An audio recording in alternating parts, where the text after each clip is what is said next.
예, 지금 재판관 3명이 인사를 하고 착석을 하고 있는 모습인데 조금 전 저희가 다양한 각도에서 촬영한 화면을 순차적으로 시청자 여러분께 보내드리고 있습니다. 법원에서도 원래 재판 과정은 촬영하는 것이 안 되지만 워낙 국민적인 관심을 많이 받고 있는 사안이기 때문에 이례적으로 이 초반에 화면만 언론에 공개를 하기로 결정을 한 것인데 조금 전 화면에서 최순실 씨가 계속해서 이 눈동자를 방청석을 봤다가 박근혜 전 대통령 쪽을 좀 봤다가 앞에 기자들을 좀 봤다가 계속해서 이렇게 눈을 돌리고 그런 시선하는 모습 어떻게 봐요? 저는요 이런 표현이 어떨지 모르겠지만 많은 사람들이 야 최순실 센 사람이구나 센 여자구나 그랬잖아요. 예. 역시 그래도 우리 박근혜 전 대통령이 더 세다는 느낌을 가져요. 아 그렇습니까? 예. 최순실과 엮여진 것은 확실하지만 뭐 이것을 부인한다는 것은 우리 언론과 대한민국의 검찰을 이 사정 당국을 너무나 무시한 거거든요. 그래서 물론 박근혜 전 대통령은 나는 아무 죄가 없다. 난 죄의식이 없는 것도 뭐 자유입니다. 그런데 역시 우리 최순실 씨의 모습을 보면서 약간 불안해하는 모습을 보면 역시 그래 자법은 최순실이지. 자법은 예, 박근혜 전 대통령은 아니다. 아닌 말로 엮어서 그런다라는 이건 순전히 느낌입니다. 그리고 저는 이제 항상 박근혜 전 대통령의 그 기품에 대해서는 좋게 봤어요. 그래서 많이 괴롭겠지만 그래도 국민들 일반적인 눈에서는 생각보다는 좀 모습을 외모상 겉으로는 약간은 좀 이렇게 당당한 모습이 약간은 보여서 그나마 조금은 다행입니다. 예, 재판관이 국민참여재판 진행 여부를 확인을 했고 본인들의 의사를 물었는데 박근혜 전 대통령도 국민참여재판을 원하지 않는다. 최순실 씨도 국민참여재판을 원하지 않는다. 신동민 회장도 국민참여재판을 원하지 않는다. 이렇게 답했습니다. 그거는 당연하게 예측됐던 겁니다. 왜냐하면 국민참여재판이 시작되면 일반 국민들이 배심원으로 오지 않습니까?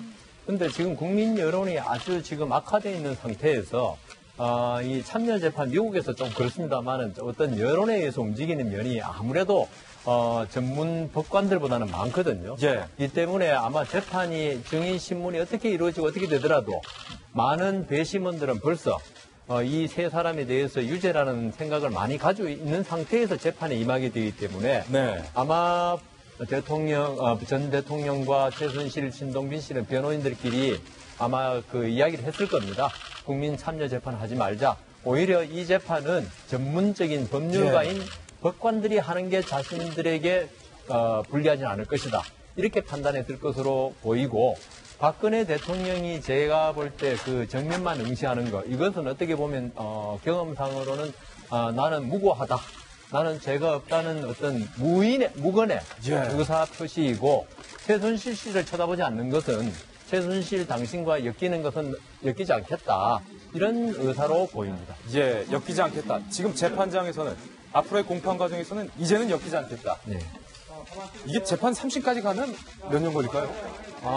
이게 언제 구속으로 계속 가느냐? 예. 구속으로 계속 가면은 1심 6개월, 2심 4개월, 3심 2개월, 물론 2개월씩 구속 기간을 연장할 수 있습니다만은 1년 정도 걸리지만은 만일에 이게 재판 기간이 너무 길어져가지고 보석으로 나온다든가 정의신문을 위해서 이러면 그 사건은 아주 오래 갈 것이지만 대법원도 이 사건이 국민들에게 주는 영향 이런 걸 충분히 감안하기 때문에 좀 신속히 재판을 할 것으로 예측되기 때문에 불구속이 된다 하더라도 오래 걸리지는 않을 것이다. 그렇게 생각됩니다. 넉넉 잡아도 2년. 2년 이내에 할 겁니다. 2년 이내에 할 것이다. 그리고 대부분은 이 사건은 있죠. 기본적으로 법리에 관한 문제보다도 사실 인정에 관한 문제가 많습니다. 사실 인정은 1, 2심에서 끝내라는 게 대부분의 방침이거든요. 예. 대부분은 법률심이지 우리가 증인 들다 놓고 묻고 하진 않는다. 그러면 1, 2심이 얼마 가느냐가 중요하고요. 1, 2심이 그렇게 오래 가진 않을 것이다. 생각만큼 오래 가진 않을 것이다. 예.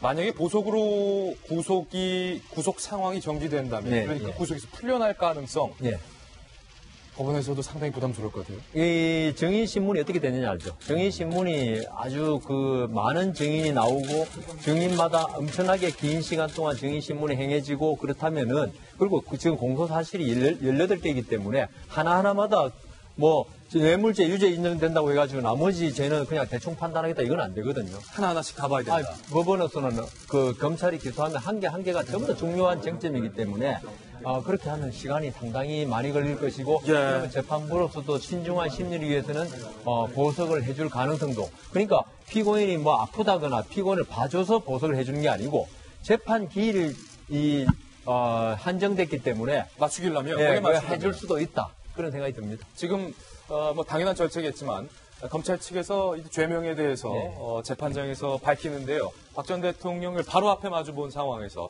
박 전 대통령이 권력을 남용했고 사익을 추구했고 국가의 기밀을 사인인 최순실 씨에게 건넸다라고 검찰이 발언한 부분 뉴스 속보로 전해드리고 있습니다. 그리고 국민 주권주의와 법치주의를 심각히 훼손을 했다. 검찰에 뭐 해야 할 일인데요. 최순실 씨가 지금 이 화면에서는 감정적으로 동요하지 않고 오히려 더 뭐 약간 셀쭉한 그런 표정을 보이고 있는데 카메라가 빠지고 나서 재판관이 뭐 직업 등을 묻는 절차를 거치는 인정신문 과정에서 최순실 씨가 이름을 바꿨으니까 최소한 씨겠죠. 상당히 울먹울먹했다라고 현장에 있는 지금 저 법원에 있는 기자가 저에게 조금 전 말했습니다. 울먹울먹. 역시 저희의 예측대로 눈물을 선택했군요. 일부러 이제 울려고 한 것은 아닐 것이고 이제 카메라가 빠진 다음에 아까 얘기했지만 참 만감이 교차하지 않겠습니까? 그 본인의 잘못된 발못이지만 본인의 잘못으로 이래 한 나라의 대통령을 자리에서 일태에서 이렇게 그 피고인의 신분으로 쓰게 한 거에 대한 이렇게 죄책감과 저는 박 대통령이 자신을 외면한 거, 이 자리에 오게 되는 것까지 여러 가지 감정이 복받쳐서 아마 자연스럽게 눈물이 터졌을 걸로 예상이 됩니다. 예, 김구식 교수님. 예. 그 재판관이 이렇게 물었다고 해요. 인정신문 할 때. 박 전 대통령에게 당연한 절차겠지만 직업은 무엇입니까?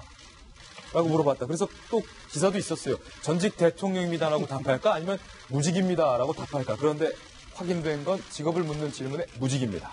무직이 정답이죠. 예. 정답이고 지난번 96년에 전두환 노태우 전 대통령 때도 무직으로 답변을 했고요. 그게 뭐 제가 볼 때는 정답을 이야기했던 것으로 보입니다. 근데 바로 얼마 전까지만 해도 한 나라의 대통령이었던 사람이 법정에 피고인에 서서 직업을 묻는 재판장의 질문에 무직이라고 말할 때 그 심리 상태가 어떻겠습니까? 정말 참 제가 그 본인의 심정은 아닙니다만 사실은 있어서는 안 될 대한민국의 비극이라고 생각합니다. 근데 피고인들 직업이 거의 무직이 되죠. 그냥 구속되면 그렇죠. 직장을 거의 잃으니까요. 맞는데 그래서 많은 피고인들은 전직을 말하기도 합니다. 근데 좀 직한 질문인데 왜 물어보는 겁니까, 무직인 거? 인정신문은요. 예. 그 사람이 박근혜가 맞는지를 알아야 되거든요. 그러니까 물론 박근혜 대통령이 갑자기 바뀌어서 나올 리는 뭐 거의 없습니다만은 재판 형식적으로 예. 주민등록번호도 묻습니다. 묻고 그다음 직업, 주거. 그래서 되게 재밌는 게요. 예. 구속 피고인 아닙니까? 그래도 이렇게 재판장이 경고합니다. 피고인의 주거가 바뀌면 법원에 신고해야지 그렇지 않으면 불이익을 받습니다. 예.